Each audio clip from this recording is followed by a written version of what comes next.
In today's economy, it's very important for individuals to understand that opportunities don't just come your way. In most cases, you really are going to have to work hard at it and actually get actively involved in a relationship that will give you the opportunity to see success. These two young ladies here have been exceptional in taking on that kind of an attitude and found a promise of reality in the activity that they have put their lives and a lot of their investment into. We're here now with Jessica Quintana and Celeste Quintana. Celeste Quintana, her mom. Her mom. And the things that are so critically important about the two of them is that they're business owners right here in our local community. The two of you have been really working hard to provide outreach in our community and to look for opportunities that will help develop ways in which we can make our communities safe. Celeste, in most of your lifestyle, what drives you to be involved with community outreach? The most important thing of being in business is to be able to reach out into the community. I'm part of the community. We are part of the fiber that creates this wonderful community. Therefore, we have an obligation. It's our duty, and it's an obligation to give back to the community because we come in and the community accepts us. But from the bottom of their heart, they accept us as we see that they patronize our business. So therefore, we have to find the niche, and we must, and we do, and we will always do, is be part of the community. I was raised in Newark. I understand what it is I went to the Newark school system. I went to Oliver Street School, Eastside High School.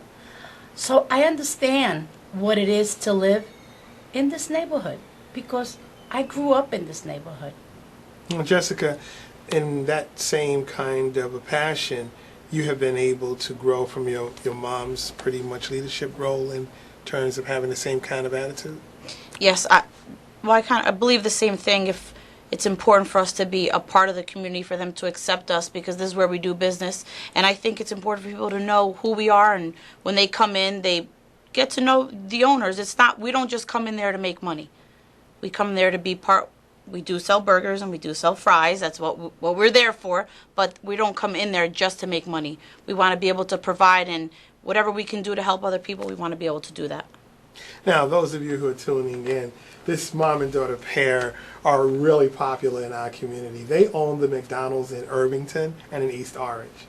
And, you know, what's really important about the idea is that you can never satisfy every customer.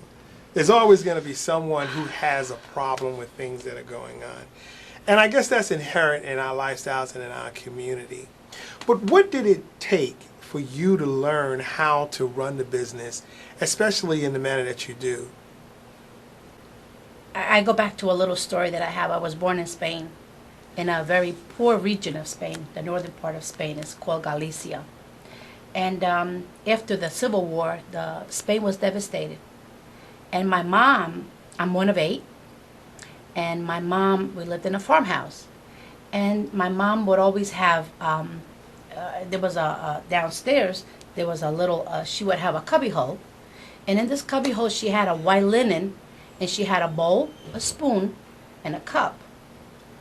And as a little girl, I remember people would knock on the door because there was tremendous poverty, devastation, famine in that northern part of the country. And my mom would always have soup, bread, and a glass of wine. I'm from Spain. A glass of wine to give to those people.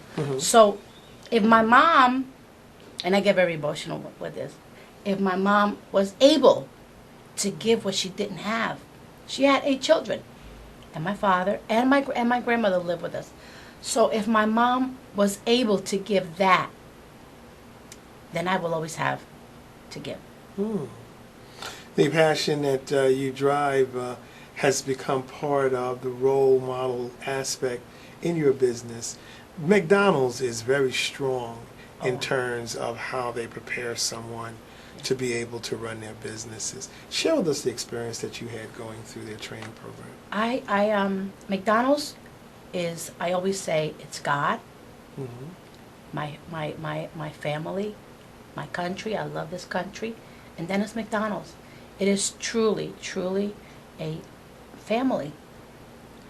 They prepare you for success. And we can call the CEO in Chicago, and he will talk to us. Wow. And he's been in our region, and he's been here. He's been in East Orange in our restaurant. He is the beacon of what McDonald's stands for. He's our leader, and he's wonderful. So they prepare us because they too, Ray Kroc was a firm believer that giving back to the community is where it's at. And that's why McDonald's, and we get a lot of flack because we're so big and people love to attack that big dog in the pen. Yeah. But McDonald's does some wonderful, wonderful things. We have such charities, RMCC, the Children's Charity Fund, scholarship funds. We give to, you name it, we have it. But McDonald's is not one to constantly pat themselves on the back. They just do it quietly, modestly, but do it. And they teach us to do that. Wow. Jessica, the passion that you can hear in your mother's voice, it didn't emulate from what she was able to experience being trained as a McDonald's owner and operator. And you certainly wasn't born with a spoon in your mouth. But you've been able to challenge it and really take on a role as well as being a successful business owner. What magnifies the relationship between the two of you? I think my main goal is that I was lucky to be able to be in the spot that I'm at. But I mean, I did work hard. I was 14 years old when I started. I was a crew person, a shift manager, a manager, a supervisor before I came an owner-operator. So I know what it is to come up from the bottom to the top.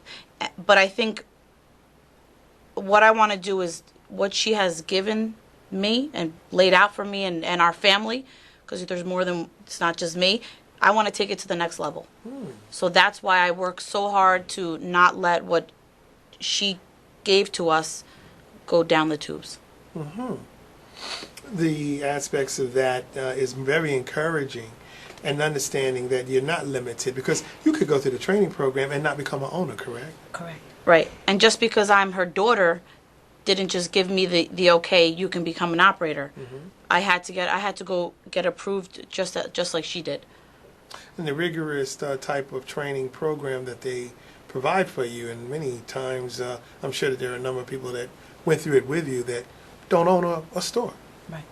A large percentage of that, they find at some point that they either just don't fit McDonald's or McDonald's doesn't fit their lifestyle. But it's usually that they just don't fit McDonald's because you're very, very fortunate, very lucky when you are offered a restaurant. Really? Yeah. So, for our viewers to understand, when it really comes down to franchising, I was always told you had to have $1 million in order to get a McDonald's. No, just because you have money doesn't mean here's a store. But they want you. Does not work that way. Wow. Right. So there aren't any limitations, and certainly, as you shared with us earlier, that they do go and look for minorities to take on that responsibility. The encouragement that you had gotten in that regard, did it really start out as wanting to own the business, or were you really just trying to find employment? Well, actually, when I got in to McDonald's, a friend of mine was in the program. And I had a clothing store at that time in Newark. And she came in and we became friends. And she says, you know what, you have the personality for McDonald's. And I said, McDonald's? That's okay. I have a business, I'm doing fine. And she got me into the program. Carmen, thank God that she got me into the program. She forced me, she made me, and I did it, and I thank her every day in my prayers that she did that for me. How do you keep up with the changes that go on, and especially when it comes to personnel and dealing with the different personalities in the communities that you are servicing? I think after 20 years, you get a little bit of everything. There's from the quiets to the crazies. So you learn to deal with everything and everyone. You become the coach, the mom, the brother, the sister, the father. You learn, you're kind of like a counselor. You kind of learn to play every role and how to deal with many personalities. So and you have to kind of be a people person to be in this business. So that helps. Now, I think you shared with us you have close to 20 years or over. 21 years it's going to be this October. Celeste, how long have you been in the business? It's going to be 20 weeks. I came in September of 1992. So you pretty much came in together. Well, Yes. I came in as an operator, and then we had no money. We were broke. We bought a restaurant, so they had to work. So all my children worked with me. Yeah. Is that right? Yes. All your children. How many children do you have? 5. 5. And everyone participated in this role of making it a successful model and an opportunity that now the whole family can share. Correct. That's a very interesting concept in terms of, in a lot of situations, the challenge is always independent. Explain to us exactly what really made you encourage your family to participate. Well, initially, she participated while she was going to high school. Then she went through college, and then she participated. I have my other children, while they were going to college, they also participated. My middle daughter is an attorney, and she's now working back with us in the office as an attorney in that capacity. But the pleasure is mine to have them and to think that we started a business that can be family owned, family run, and family operated. So I encouraged them to come in, but I also made them all work out. They all had to work out in another part of the world, in another sector of business, so they could understand that you can't come in and be the boss's daughter or son and get privileges. You have to come in, and leaders lead. I always say that. Leaders lead, and we have to lead by example. And you have to work harder than everybody else, so they will respect you. We always have a joke that when my daughters worked with our first restaurant, they used to call me by my name, Celeste. And they would go on break when everybody else went on break. They got a raise when everybody else got a raise. They got a rash of discipline when everybody else got a rash of discipline. So then, if you create that environment, people look up to them and respect them. And people look up to them and say, your mom is hard. She's harder on you than everybody else. And I would say, yes. They're either you lead by example, or you're not going to lead. People are not going to follow losers or whiners. People are going to follow leaders. Wow. The things that are so interesting is, as a woman, and you know, as a daughter, and then the whole outlook of how business is pretty much, I would think, thought of as being male-oriented. How do you really deal with that kind of a situation in knowing that there is still that stigma? I mean, I think there's a stigma, but I don't think of it as a weakness, or I don't see it as a challenge. I just see I am who I am. I'm going to do what I do, regardless of what you think of me. People come into the store, a customer, I want to speak to the owner. Where is he? Automatic. I said, why does it have to be a he? Why can't it be a woman? How may I help you? So even in people's heads, you're so right. It's male oriented. But in McDonald's now, I don't think it's so much. It's not really an issue with us. Well, it was an issue 20 years ago. We were doing, and I take care of all the construction. I deal with all the contractors in construction, and I know about beams, and I know about construction. So when they come in and say, "Oh, I want to talk to the boss," I said, "Well, maybe I can help you." And they said, "No, I need to talk to him." I said, "Well, I'm sure that I can help you." So this guy he says, "Well, no, I want to talk to him." I said, "Fine." So I gave him my husband's phone number. He calls my husband. He says, "Oh, I'm so and so, and I want to talk to you." He goes, "Well, you have to talk to my wife because she's the boss." So the guy had to come back to me. I said, "I told you, I know that I can help you." So there's still a stigma, and there's still We as women make 71 cents to every dollar that a male makes. Even in your own business. In this is just a general stat. Right. But and I'm sure it's like that all over the place. Okay. But within McDonald's, the inclusion of McDonald's does not look at Hispanics, males, females, black, white, Asian. McDonald's, we're just all one melting pot. But that's very rare. Mm-hmm. That's rare. And I don't know any other company, any other Fortune 500 companies that look at you and say, oh, she's the owner. You know, even CEOs, it's just very few women opposed to male. It's still a male-dominated industry, but it's getting better, and there's hope. Most people think that it's just flipping hamburgers and, you know, getting French fries together. Very different from when it started back in 1955, when there was just hamburgers, fries, and shakes. Mm-hmm. There is so much more now, even from when I was a manager. I don't know how my team does it, but they get it done. We have a great team. We have great crew, great managers, great supervisors, and that's what allows us to be successful because of them, because we're not there. Mm-hmm. We're not there, and we have stores that are, we are a 24/7 operation. Mm-hmm. So they're the ones that make it happen. Looking at it in that regard, there are individuals who do have successes. They take the experience and they are able to move on to something either more encouraging or have the same kind of experience that you do. Does it happen often with the crews that you work with?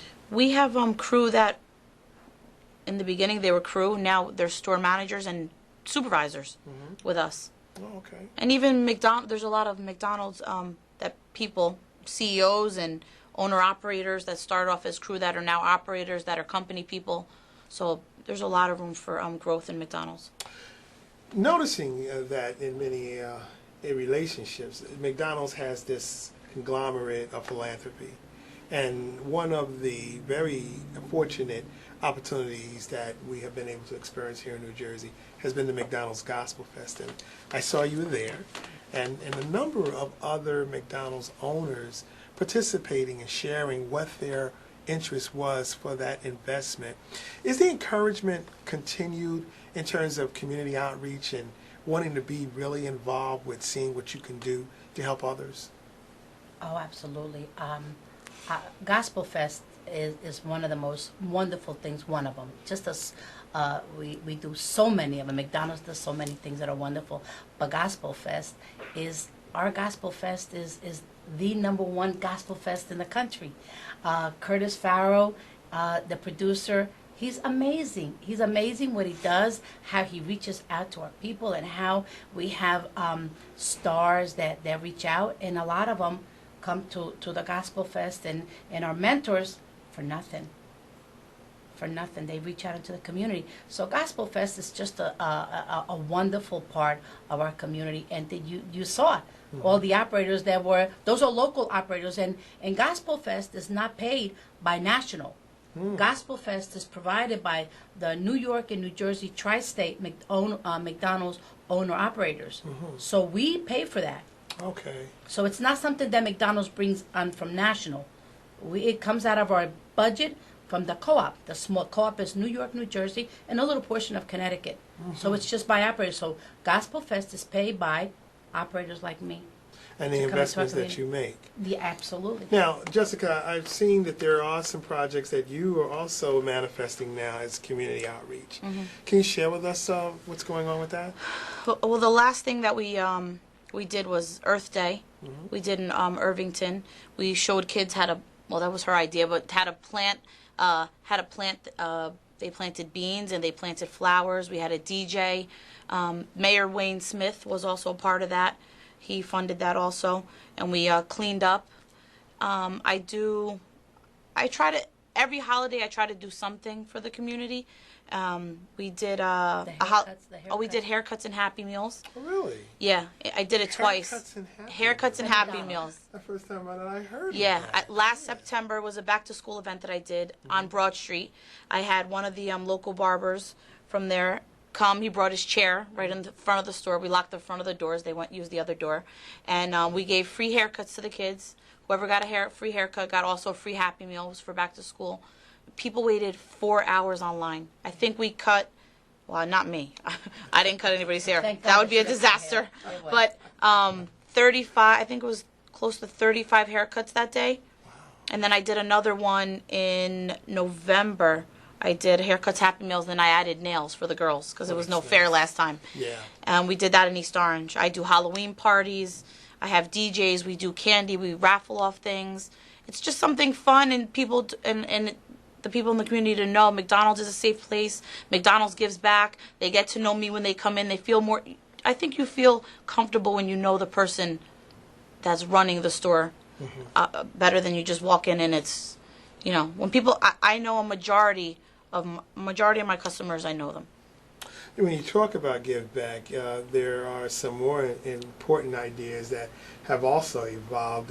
I think you're going to be partnering with Project Redirect soon on an activity that's going on. Yeah, I'm on the board for Project Redirect, and we are going to be doing anti-violence campaign on July 20th in 18th Avenue.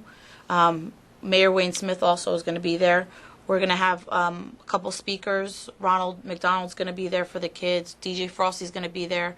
So we're doing raffles also just to let people know. And I think it's Men Don't Need Violence or Men Show No Violence. So that's going to be another one, July 20th, a big event that we're still planning it.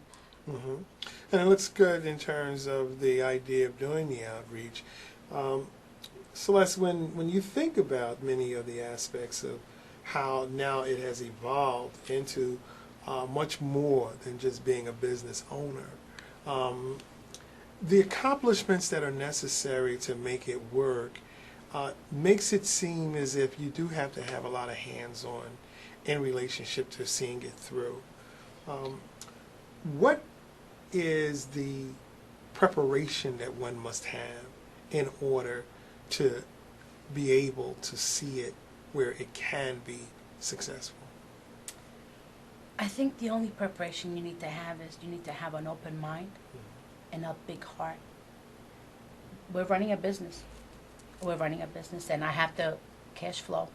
That's part of just running a business. But if I don't make any money, we cannot get back to the community. But I think that all you need is just to have an open mind and have a heart and understand that the people in our neighborhoods, because this is my neighborhood, their bags are heavy. And if we just don't reach out a little bit and lighten that weight on those heavy bags, and we can do it. And if you just reach out one time, but if you do it with that they see that it comes from the goodness of your heart, just sometimes just going out and talking to somebody, sometimes it's just enough. Sometimes calling social services and getting somebody help, somebody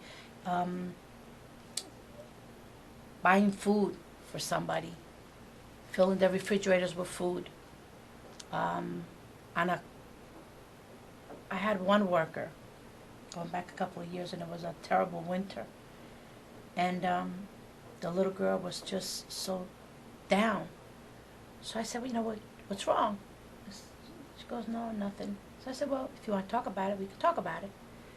Then a little bit later on, she came and she goes, we have no fuel, we have no oil in our home. And that day was a bitter cold. We had a week of cold spell, and it broke my heart. So I said, tell your mom to call me. And I called the oil company and had their tank filled up with oil. I can't do that for everybody, but for that instance, there was a family with a little child at home, and the sister had a newborn baby, and that's not acceptable. And we filled up the oil tank. I called up a company, I gave them a credit card number, they filled up the oil tank. That's wonderful. Being that passionate in regard to helping others, and we have to be very careful as well. But just looking at the idea that you knew that it was the right thing to do at the right time is so important. And it's a courageous opportunity to take advantage of. And I think it's courageous enough that you have to, be able to do business in a community that's very volatile. Does your investments into the community help to deliver some sense of pride and respect? There's pride, respect, and safety. I think things don't happen because we have that connection with people already, and we are already so involved with people that they respect McDonald's. It's not going to happen there because they know Jessica, they know Celeste, or they call me McBoss Lady. So things don't happen because of what we've done, who we know, and how we treat people. I don't care if you look like $1 million or you look like a bum on the street. We treat everyone the same. So we have that respect, and it has helped. We're very happy and fortunate to know that you've been around for so long. And We Care Partners, my organization, is really actively involved in creating an awareness, especially about the people in our community that are developing ways so that we can have healthy and safe communities. And the aspects of when I did have an opportunity to meet with you during Earth Day was what really spearheaded an opportunity to sit down and talk with you one-on-one. And I really appreciate, your relationship of being sincere about wanting to get the message out that, you're here to be a part of the community. Absolutely. And to help make our communities better. That's what's so important about, especially here in Irvington, what we're looking to do with Mayor Wayne Smith, is to develop health and safe communities. And McDonald's has been a beacon of hope right there on that corner, in this township at least, I know of. And we're very proud of what you're doing, and we want to be very supportive in the effort to do what we can to be a part of your program. We thank you very much for coming and sharing this with us. Thank you. We'll be looking forward to some more opportunities. Thank you for giving us the platform to share this with our people. Thank you very much. Thank you. Thank you. And thank you for tuning in.